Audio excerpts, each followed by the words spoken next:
പേര് രാധിക. ചോതി നക്ഷത്രം. ജയ പുഷ്പാഞ്ജലിക്ക് ചീട്ടാക്കി. കൊടിയേറ്റ് കഴിഞ്ഞതിനാൽ അമ്പലത്തിൽ പതിവിലും കൂടുതൽ തിരക്കുണ്ടായിരുന്നു. രാധിക ശ്രീ വന്നിട്ടുണ്ടോ എന്നറിയാൻ ചുറ്റും നോക്കി. ശ്രീയെ കാണാത്തതിൽ രാധികയ്ക്ക് നിരാശ തോന്നി. രാധ ചേച്ചി!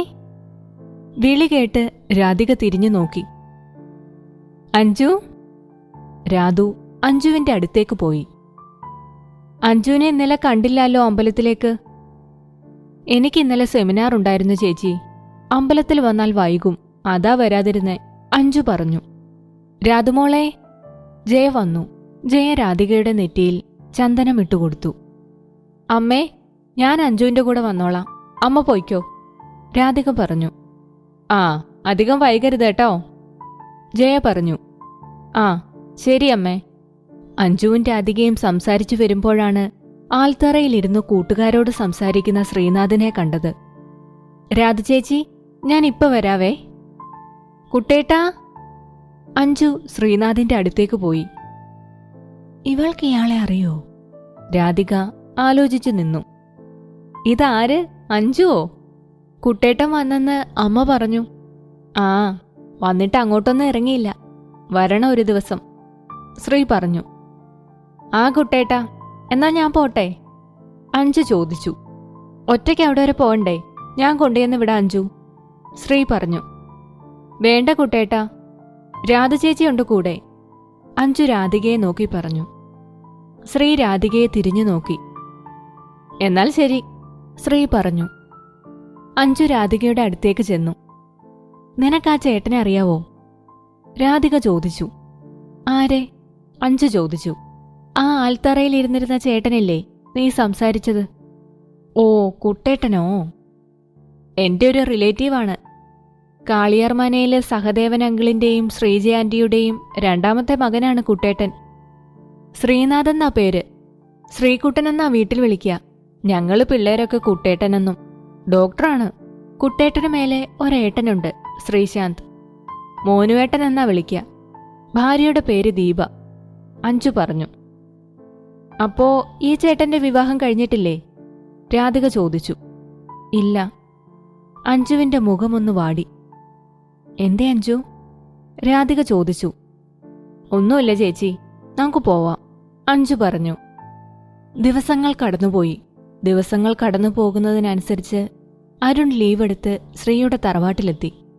ഉത്സവമായതോടുകൂടി സഹദേവന്റെ സഹോദരി ഭാനുമതിയും മക്കളും സഹദേവന്റെ മറ്റൊരനിയൻ വിനയനും കുടുംബവും എത്തി.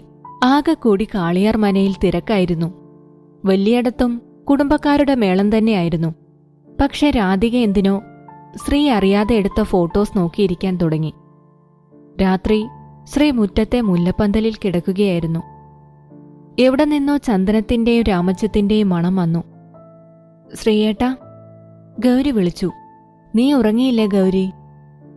ഇല്ല ശ്രീയേട്ടാ, ഉറക്കം വന്നില്ല. ജനലിലൂടെ നോക്കിയപ്പോഴാണ് ശ്രീയേട്ടനവിടെ കിടക്കുന്നത് കണ്ടത്. എന്താ നിനക്കൊരു വിഷമം ഗൗരി? ശ്രീ എഴുന്നേറ്റിരുന്നു. മനയ്ക്കലാകെ ആൾക്കാർ നിറഞ്ഞപ്പോ എനിക്കൊന്ന് ശ്രീയേട്ടനെ കാണാൻ കൂടി കഴിയുന്നില്ല. ഉത്സവം കഴിഞ്ഞാ ശ്രീയേട്ടൻ മടങ്ങിപ്പോവില്ലേ? പോവണല്ലോ ഗൗരി, പോവാതിരിക്കാൻ പറ്റില്ല. പക്ഷെ നീ പേടിക്കണ്ട, നമ്മുടെ കാര്യത്തിലൊരു കാര്യമാക്കിയിട്ടേ ഞാൻ പോകൂ. ഇനി ഇങ്ങനെ രണ്ടിടത്തായി ഇരിക്കാൻ എനിക്ക് വയ്യ ഗൗരി. വർഷം കുറേ ആയില്ലേ ഇങ്ങനെ സ്നേഹിക്കാൻ തുടങ്ങിയിട്ട്. പേടിയാവുക. അറിഞ്ഞാൽ ശ്രീയേട്ടന്റെ അച്ഛനും ചെറിയച്ഛന്മാരും എന്നെ കൊല്ലും. ഇല്ല ഗൗരി, ഞാനതിന് മരിക്കണം. ഒരുപാട് പ്രശ്നമുണ്ടാകും എന്നറിഞ്ഞു തന്നെയല്ലേ ഞാൻ നിന്നെയും നീ എന്നെയും സ്നേഹിച്ചേ. ഉത്സവം കഴിഞ്ഞ് ഞാൻ പോകുമ്പോൾ എന്റെ കൂടെ നീയും ഉണ്ടാകും, എന്തു വന്നാലും, ശ്രീനാഥ് പറഞ്ഞു. നീ പോയി കിടന്നോ ഗൗരി, നാളെ പറവപ്പല്ലേ, നിനക്ക് നേരത്തെ എഴുന്നേൽക്കാനുള്ളതല്ലേ, ചെല്ല്. ഗൗരി എഴുന്നേറ്റു. ശ്രീയേട്ടാ. എന്താ ഗൗരി? ശ്രീയേട്ടനില്ലാതെ ഞാൻ ജീവിക്കില്ല. ഗൗരി കണ്ണുകൾ തുടച്ചുകൊണ്ടുപോയി. നീയില്ലെങ്കിൽ ഞാൻ വേറെ ശവമല്ലേ ഗൗരി? ശ്രീയുടെ കണ്ണുകൾ നിറഞ്ഞു. ശ്രീ വീണ്ടും അവിടെ തന്നെ കിടന്നു. എനിക്ക് പേടിയാ, പടക്കം പൊട്ടിക്കല്ലേ ശ്രീയേട്ടാ. പട്ടുപാവാട ഇട്ടൊരു പെൺകുട്ടി ചെവി പൊത്തിക്കൊണ്ട് മനയുടെ പൂമുഖത്ത് കയറി കണ്ണടച്ചു നിന്നു. ഒരു കൈയിൽ ഓലപ്പടക്കവും മറ്റേ കൈയിൽ പൂത്തിരിയുമായി നിൽക്കുന്ന ശ്രീനാഥ് ആ പട്ടുപാവാടക്കാരിയുടെ പേടിയെ നോക്കി നിന്നു. ഗൗരി, പടക്കം പൊട്ടിക്കട്ടെ ഞാൻ? ശ്രീ വിളിച്ചു ചോദിച്ചു. വേണ്ട, ഇപ്പൊ പൊട്ടിക്കും. ശ്രീ പടക്കം പൂത്തിരിയുടെ അടുത്തേക്ക് കൊണ്ടുപോയി. വേണ്ട ശ്രീയേട്ടാ, എനിക്ക് പേടിയാ. ദേ, ഞാൻ പൊട്ടിക്കാൻ പോകുന്നു, ശ്രീ ഗൗരിയെ നോക്കി പറഞ്ഞു. പൂത്തിരിയിൽ നിന്ന് തീ പടക്കത്തിലേക്ക് പടർന്നത് ശ്രീ അറിഞ്ഞില്ല. അയ്യോ ശ്രീയേട്ടാ! ഗൗരി ഓടി വന്നതും ശ്രീയുടെ കയ്യിലിരുന്ന് പടക്കം പൊട്ടി. അമ്മേ! ശ്രീ വേദന കൊണ്ടലറി. എല്ലാവരും ഓടി വന്നപ്പോൾ തല കറങ്ങി വീണുകിടക്കുന്ന ഗൗരിയെയും കൈ പൊള്ളി നിൽക്കുന്ന ശ്രീയെയുമാണ് കണ്ടത്. ശ്രീയെയും ഗൗരിയെയും കൊണ്ട് വിഷുവിന്റെ തലേന്ന് എല്ലാവരും ഹോസ്പിറ്റലിലേക്ക് ഓടി. 3 വർഷം കൂടി കഴിഞ്ഞാൽ ഒരു ഡോക്ടർ ആവേണ്ട ആളെയാ ഇങ്ങനെ എല്ലാവരും കൂടി എടുത്തോണ്ട് വന്നത്, ഡോക്ടർ ചോദിച്ചു. ഞാൻ ഒരുപാട് പറഞ്ഞതാ, ഓൽമണ്ട് പുരട്ടിയാൽ മാറാവുന്നതേ ഉള്ളൂ എന്ന്, സമ്മതിക്കണ്ടേ? ശ്രീ പറഞ്ഞു. സർ, ഗൗരി അതാ ഷോക്കിൽ തലകറങ്ങി വീണതാ, പേടിക്കണ്ട, ഡോക്ടർ പറഞ്ഞു. വീട്ടിലെത്തിയപ്പോൾ എല്ലാവരും ഓരോ തിരക്കിലേക്ക് കടന്നു. മോളെ ഗൗരി, ശ്രീജ വിളിച്ചു. എന്താ ശ്രീജാമ്മേ? മോളെ, ഇതൊന്ന് ശ്രീകുട്ടനെ കൊണ്ട് കൊടുക്കുവോ? അവൻ റൂമിൽ കാണും. അവന്റെ ഗുളിക കഴിക്കാനുള്ള വെള്ളമാ. ആ, കൊടുക്കാം. ഗൗരി മുറിക്കകത്ത് കടന്നതും ശ്രീ വാതിലടച്ചു. വെള്ളം, മരുന്ന് കഴിക്കാൻ. ഗൗരി വെള്ളം മേശപ്പുറത്ത് വെച്ച് വാതിൽ തുറക്കാനായി നടന്നു.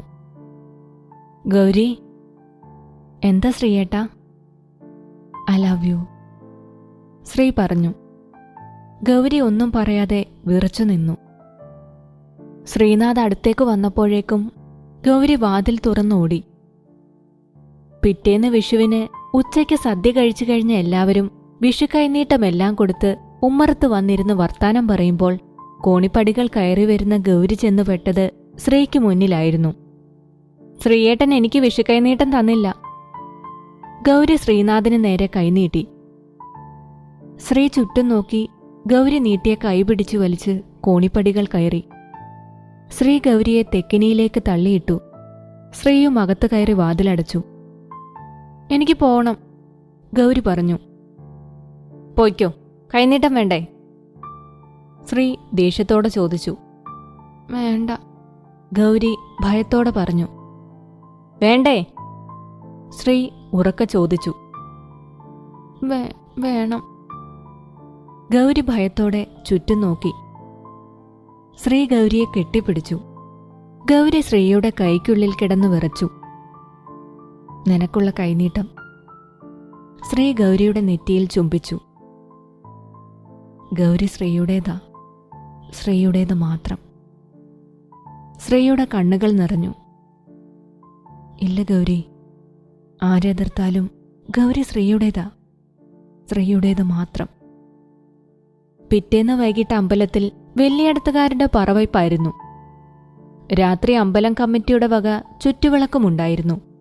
സെറ്റ് സാരി ഉടുത്ത് രാധിക വന്നു നിന്നപ്പോൾ എല്ലാ ചെക്കന്മാരുടെയും കണ്ണ് രാധികയിലായിരുന്നു. പക്ഷെ രാധികയുടെ കണ്ണ് തിരിഞ്ഞത് ശ്രീയെയായിരുന്നു. ശ്രീയെ കാണാത്ത നിരാശയിൽ രാധിക ആൽത്തറയുടെ അടുത്തു വന്ന് നിന്നു. മോനെ ശ്രീകുട്ട, ഇതാ ആലിന്റെ മേലേക്ക് വലിച്ചു കെട്ടിയാ മതി, വിനയൻ ശ്രീയോട് പറഞ്ഞു. ആ ചെറിയച്ച.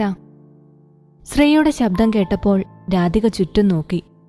ശ്രീ തന്റെ നേർക്ക് വരുന്നത് കണ്ടതും രാധികയ്ക്കാകെ പരിഭ്രമമായി. വയറ്റിലൂടെ ഒരു കൊള്ളിയാൻ പോയത് രാധിക അറിഞ്ഞു. ശ്രീ രാധികയെ ശ്രദ്ധിക്കാതെ ആലിന്റെ മേലേക്ക് കയറി. ശ്രീയുടെ കയ്യിലുണ്ടായിരുന്ന കയറിന്റെ കഷ്ണം താഴെ വീണു. കുട്ടി, ശ്രീ രാധികയെ വിളിച്ചു. ആ കയറൊന്നെടുത്തു തരുവോ? ആ. രാധിക ആൽത്തറയിൽ കയറി കയറെടുത്ത് ശ്രീക്ക് എത്തിച്ചു കൊടുത്തു. ശ്രീ കയർ കെട്ടിയിറങ്ങി. താങ്ക്സ്, ശ്രീ പറഞ്ഞു. രാധിക മറുപടി എന്നോണം ഒന്ന് ചിരിച്ചു. ഐ ആം ശ്രീനാഥ്, ശ്രീ അവനെ പരിചയപ്പെടുത്തി. രാധിക പറഞ്ഞു. അന്ന് കാശിയേട്ടൻ ചേട്ടനെ തല്ലിയതിന് ഞാൻ മാപ്പ് ചോദിക്കുന്നു. രാധിക വേഗം പറഞ്ഞു. ഏയ്, എനിക്ക് കിട്ടിയത് ഞാൻ തിരികെ കൊടുത്തല്ലോ, അപ്പൊ പിന്നെ മാപ്പൊന്നും വേണ്ട, ശ്രീനാഥ് പറഞ്ഞു. എടീ, കാശി രാധികയുടെ അടുത്തേക്ക് ഓടി വന്നു. ഇവിടെ വാടി. കാശി രാധികയുടെ കൈക്ക് പിടിച്ചു വലിച്ചു. എന്നെ വീട് കാശിയേട്ടാ. കാശി രാധികയുടെ മുഖത്തേക്കടിച്ചു. ഇവനുമായി എന്താടി ഇത്ര കിന്നരിക്കാനുള്ളത്? ആരടി ഇവൻ നിന്റെ? കാശിയേട്ടാ. രാധിക കരഞ്ഞു വിളിച്ചു. വീണ്ടും കാശി രാധികയെ തല്ലാൻ കൈ ഉയർത്തിയപ്പോൾ ശ്രീ കാശിയെ തടഞ്ഞു. അപ്പോഴേക്കും എല്ലാവരും ഓടി വന്നു.